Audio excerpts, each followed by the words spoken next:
Wilujeng Bapak Ibu lan sedulur-sedulur katresnan pepanggihan ing cariyos basa Jawi. Kados pundi pawartosipun? Katur donga saking kula. Mugi-mugi kawontenanipun Bapak, Ibu lan sedulur-sedulur katresnan tansah sehat, semangat lan lancar anggenipun ngayahi pedamelan. Amin. Ing wekdal niki kula badhe ngaturaken cariyos alaming lelembut anggitanipun FX Subroto kanthi ira-irahan sikil neng tumpukan balok. Kados pundi lelampahipun? Sumangga sugeng midhangetaken.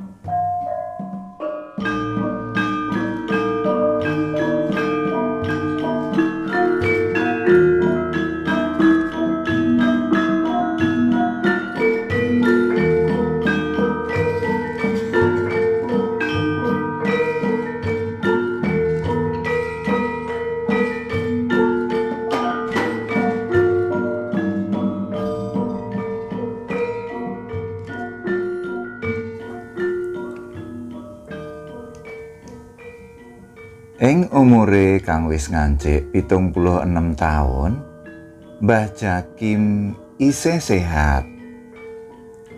Pancandriyane isih normal. Semono uga menawa nyeritakake pengalaman lan kedadian kang wis kawuri isih runtut. Ora aneh menawa putu-putune padha seneng ngrungokake critane. Dasare mono Mbah Jakim iku wonge lucu, pinter gawe guyu, wasis crita. Manggon karo Mbah Jakim wadon lan anak ragile ning omah prasaja nanging resep lan resik. Asil anggone nyelengi mboko sethithik nalika isih makarya, pasangan sepuh mau katon bagya. Omah ora pati gedhe neng pinggir dusun Tegalrejo mau mangku sawah. Pesawahan amba mujur ngetan ngulon, duweke bumangun Sarya tanggane. 50 meter salor omahe Mbah Jakim ana ril mujur ngetan ngulon kang saben dinane kerep diliwati sepur. Mengetan tumuju Yogyakarta apa dene Surabaya, dene sing ngulon tumuju Cilacap, Bandung apa dene Jakarta.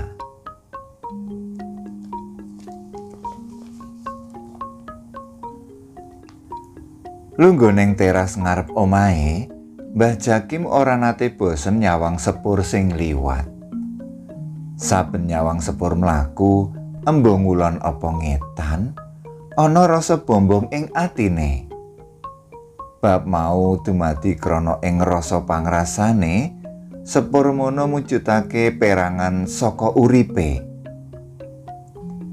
Bisa diunekake, jiwane Mbah Jakim wis manunggal karo donyaning perkereta apian.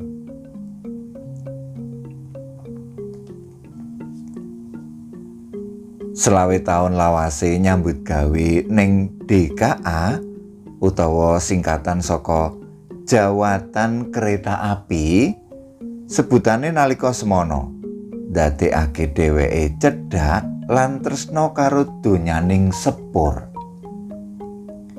Mbah Jakim suka syukur dene asil saka anggone makarya ing DKA kang sebutane saiki dadi PT KAI bisa kanggo nyekolahake anake cacah 3. Senajan mung tekan SMA lan STM.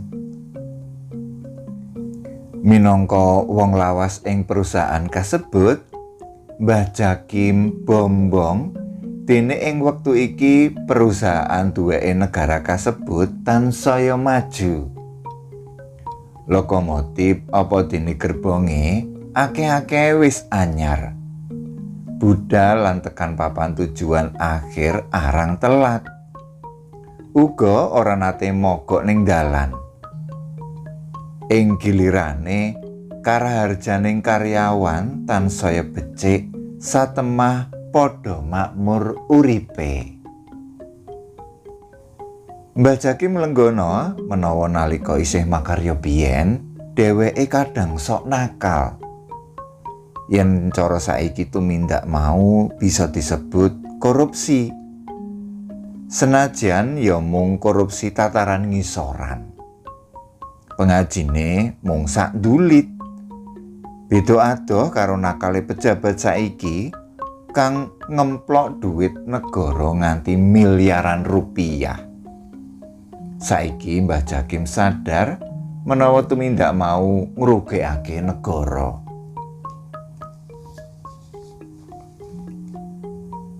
Waktu semono Mbah Jakim sok nguntit balok kayu jati dawane 0,5 meter. Balok kayu jati mau minangka bahan bakar lokomotif jaman biyen, yaiku loko model uap. Sauger liwat cedhak omahe, balok kayu mau sing 2 potong ditendang metu saka kabin lokomotif. Neng pinggir rel, Mbah Jakim wadon wis ngadangi balok kayu sing ditendang metu mau. Digawa mulai banjur dipecel-pecel. Didadekake kayu obong. Lumayan kena kanggo ngliwet lan godhog wedang sajroning 5 dina. Ngono, Mbah Jakim cerita jaman kawuri marang putu-putune kang nalika iku padha tilik embahe.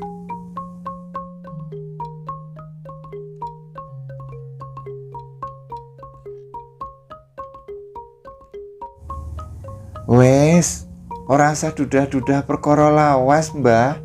Aku isin. Dongeng liyane wae. Ujare Mbah Jakim wadon. Iki kanggo penget, Mbah. Karep ben putu-putune awake dhewe iki ora ana sing tiru-tiru embahe. Wangsulane Mbah Jakim karo mlengeh.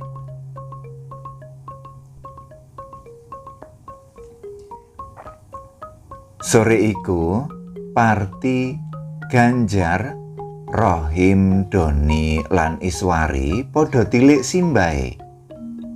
Gandeng dina esuke prei, bocah 5 mau nedya nginep sewengi.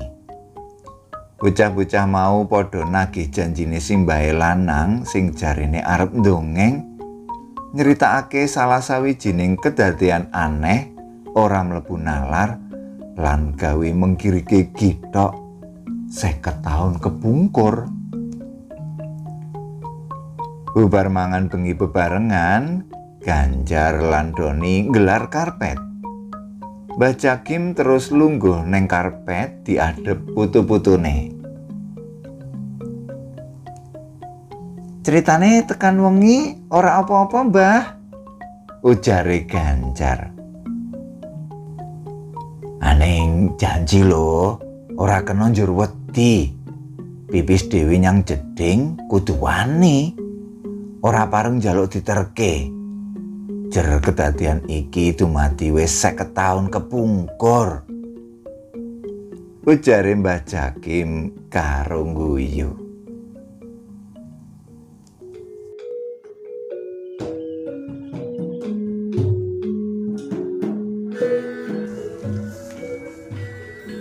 Sore iku dina Senin Wage malem Selasa Kliwon utawa akeh kang nyebut malem Anggara Kasih. Martama lan Jakim entuk tugas nglakokake sepur saka Kutoarja menyang Yogyakarta. Martama mono masine senior, umure 53 taun.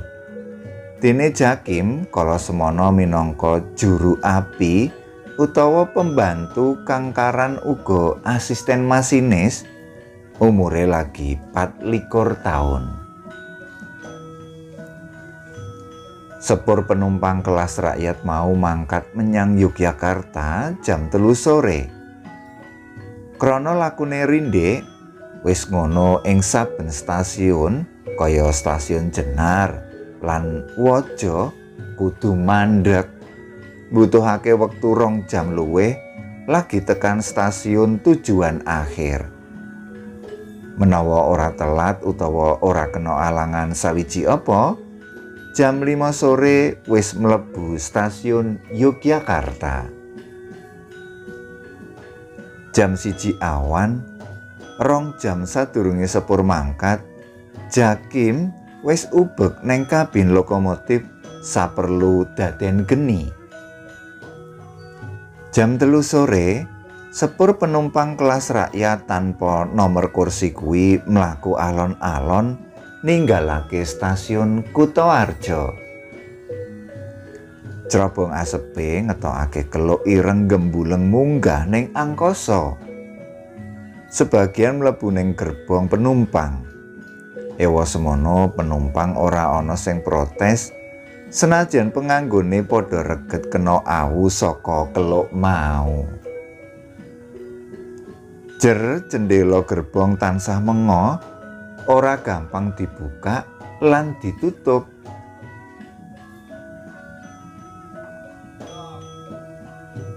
Sepadakno, Dik. Bahan bakare kanggo mlaku tekan Yogya cukup apa ora? Yen ora cukup, mengko neng wates ditambahi. Kandhane masinis Martomo marang Jakim. Sing diatak enggal temandang. Niliki pesedian balok kayu jati isih cukup apa wis nipis. Tesih cekap kok, Pak. Ujare Jakim karo nguwasi geni ning tungku ngisor tangki banyu. Jakim apal sauger genine mbleret kurang gedhe, lakune sepur dadi grag-greg kurang daya. Mlaku kira-kira setengah jam, sepur penumpang mau mlebu stasiun Kedundang sawise ngliwati stasiun Jenar lan Waja. Lancar lan ora nemu alangan sawiji apa.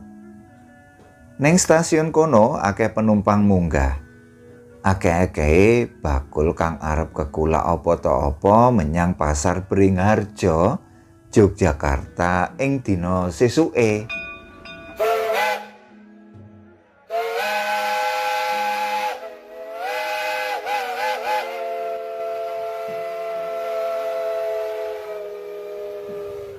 Suarane klakson lokomotif uap werna ireng jangges mecah sepining sore ing stasiun Kedundang. Sepur ninggalake stasiun Kedundang sawise entuk aba mlaku saka petugas PPKA tumuju stasiun Pakualaman mlebu Kukuban Wates.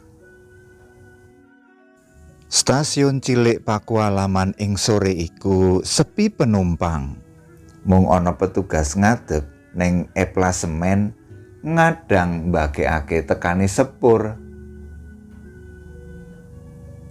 Ora mandheg suwe, sepur nerusake laku tumuju stasiun Wates sawise entuk palilah lan perintah mlaku saka petugas PPKA.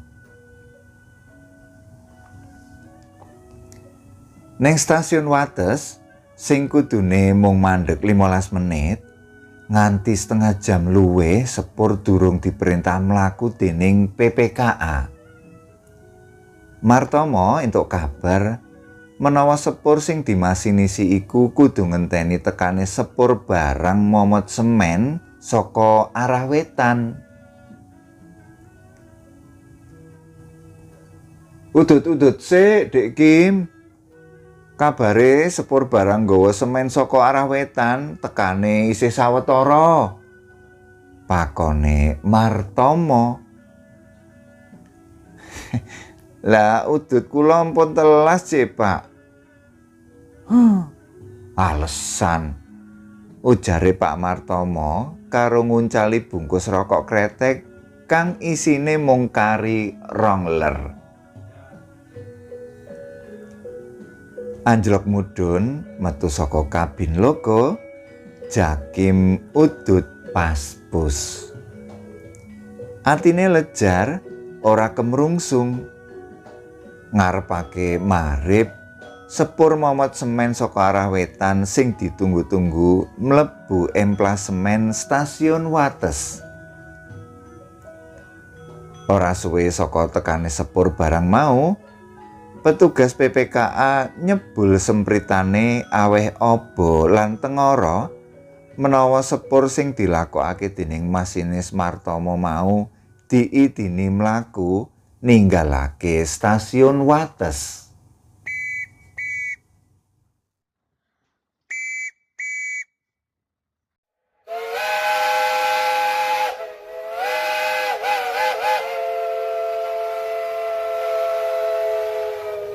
Martomo ngunekake klakson lokomotif mangsuli aba saka petugas PPKA. Alon-alon pindhane wong tuwa sing wis kurang daya, sepur mlaku ngremet tumuju stasiun Sentala. Swasana ing sakiwa tengen wiwit peteng. Desa ngadesa ing sadawaning ril wis ora katon. Malih dadi wujud regemeng-regemeng ireng. Konang sapirang-pirang mabur mrana mrene ing sanduwuring pesawat.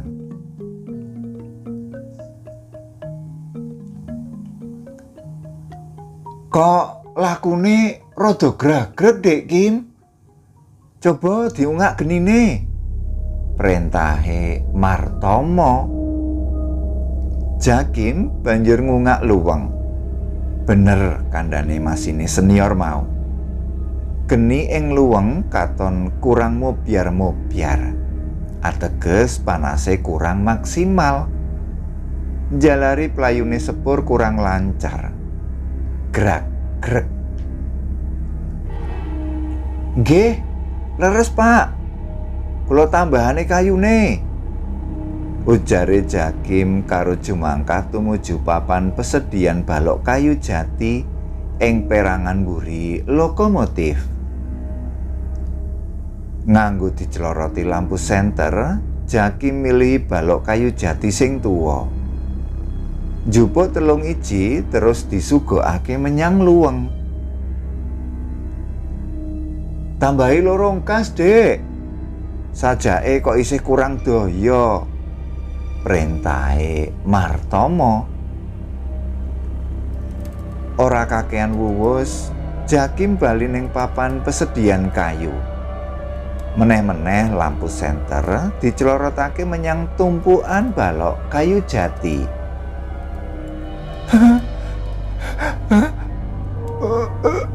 Apa kuwi? Bengoke Jakim nalika tangane ngolak-ngalik tumpukan kayu jati.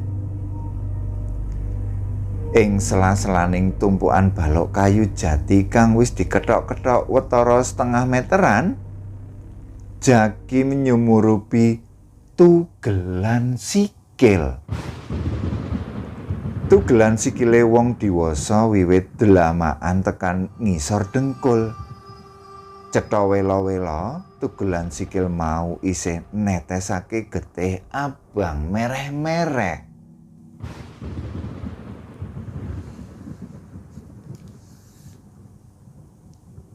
Weruh sesawangan medeni sing temumpang ning tumpukan balok kayu jati, Jakim ngoplok keweden. Sakala sirahe mumet, wetenge munek-munek, kepengin muntah. Banjur marani Martomo ing kabin loko, nyeritakake kedadian sing lagi wae mentas diweruhi. Krungu critane Jakim, Martomo banjur kelingan kedadian sing dialami selapan dina kepungkur.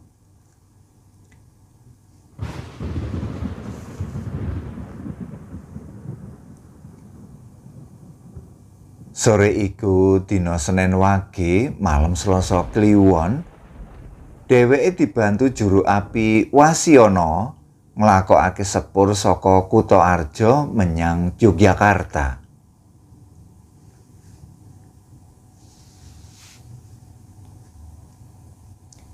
Jam 3 sore, mangkat saka stasiun Kutoarja mlaku lancar ora nemu alangan sawiji apa. Mung wae 2 kilometer sadurunge mlebu stasiun Sentala, Martama weruh ana wong lanang ngadeg ning tengah ril. Saka kadohan Martama wis ngunekake klakson loko bola-bali. Hewa semono pawongan mau ora mobah, ora mosik.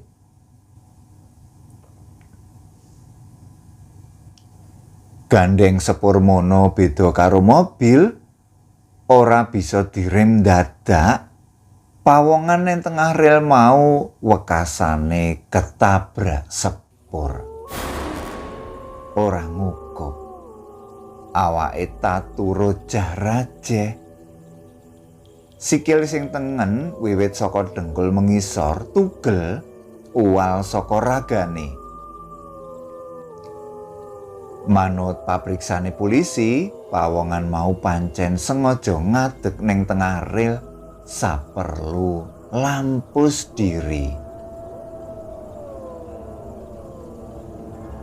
Apa bener tugelan sikil ning tumpukan balok kayu jati sing diweruhi Jakim mau ana sambung rapete karo kedadean pawongan lampus diri selapan dina kepungkur? Martama ora ngerti. Nalika Martama ngungak papan pesedian kayu jati kanthi nylorotake lampu senter mrana mrene, tugelan sikil kuwi wis ilang. Ora ana tipake sedhithika. Martama banjur ngajak Jakim ndedonga bareng.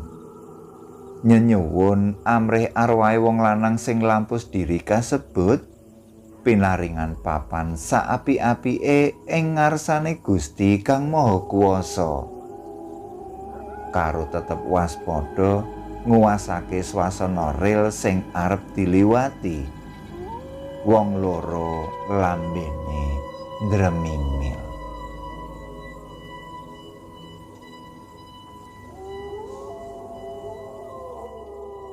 Ngono kuwi critane Simbah ing bengi iki. Wis kono, saiki padha bobok. Pakone Mbah Jaki marang putu-putune sawisi mungkasi critane. Ora wurunga, bocah-bocah mau padha milih dusel-duselan turu dadi siji ning kamare Mbah Jakim dikancani Mbah Jakim wadon. Dene Mbah Jakim kakung trima turu ning sofa ruang tamu.